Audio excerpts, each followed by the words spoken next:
성경을 읽는 것은 단순한 독서가 아닙니다. 하나님의 말씀과 사람의 글을 동시에 이해하며 우리 삶을 변화시키는 놀라운 여정입니다. 성경 읽기, 어디서부터 시작할까? 기본 태도와 접근법. 성경 읽기의 태도와 필요성. 성경 읽기는 진정한 변화를 위한 노력과 성찰이 필요합니다. 성경은 하나님의 말씀입니다. 하지만 동시에 성경은 사람의 글입니다. 우리가 성경을 읽을 때는 다음 세 가지를 명심해야 합니다. 첫째, 하나님의 말씀으로서 경외심을 가지기. 둘째, 성경이 기록된 역사적 맥락을 이해하기. 셋째, 깊이 고민하며 세심하게 읽기. 기도하는 자세로 성경을 시작하라. 성경은 단순한 책이 아닙니다. 우리는 하나님의 진리를 깨닫도록 기도하며 읽어야 합니다. 하나님, 이 말씀을 통해 저를 변화시켜 주세요. 이 짧은 기도로도 충분합니다. 성경 읽기는 하나님과의 대화를 시작하는 과정입니다. 주의 말씀은 내 발의 등이요 내 길의 빛이니이다. 시편 119편 105절. 이 마음가짐으로 성경을 대한다면 그 말씀이 우리 삶을 비출 것입니다. 성경의 이중성. 하나님의 말씀과 사람의 글.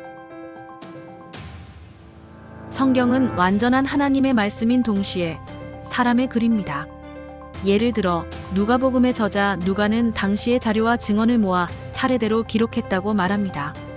이것은 성경이 인간적인 글쓰기 과정을 거쳤음을 보여줍니다. 하지만 그 안에는 하나님의 영감이 담겨 있습니다. 이 두 가지 성격을 이해할 때 우리는 성경의 깊은 진리를 발견할 수 있습니다. 성경의 다양한 장르 이해하기. 성경은 다양한 장르로 이루어져 있습니다. 시편과 같은 시와 찬양, 잠언과 같은 지혜와 격언, 요나서와 같은 이야기 형식의 내러티브, 요한계시록과 같은 묵시 문학이 있습니다. 우리가 시를 소설처럼 읽거나 내러티브를 예언처럼 읽으면 본문을 왜곡할 위험이 있습니다. 성경의 장르에 따라 읽는 방법을 달리하는 것, 이것이 성경을 올바르게 이해하는 핵심입니다. 성경 저자의 의도와 독자 이해하기. 성경의 저자들은 자신이 속한 시대와 독자들을 염두에 두고 글을 썼습니다. 누가복음의 저자 누가는 데오빌로라는 독자의 믿음을 확고히 하기 위해 글을 썼습니다.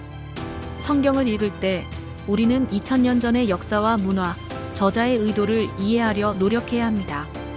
그 당시 독자들이 어떻게 이 말씀을 이해했을까? 라는 질문이 중요합니다. 성경의 변화력과 우리 삶. 성경은 단순히 읽고 끝나는 책이 아닙니다. 성경은 우리의 삶을 변화시키는 하나님의 말씀입니다. 우리가 성경을 읽을 때 그 말씀은 우리의 생각과 행동을 변화시킵니다. 너희는 이 세대를 본받지 말고 마음을 새롭게 함으로 변화를 받아. 로마서 12장 2절. 성경은 하나님의 뜻을 발견하고 그 뜻에 따라 살아가는 길을 안내합니다. 성경 읽기는 단순한 독서가 아니라 하나님과의 대화입니다. 기도하는 마음으로 성경을 대하고 그 말씀 안에서 삶의 변화를 경험하세요.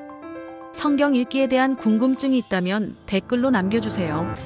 여러분의 신앙 여정을 응원합니다.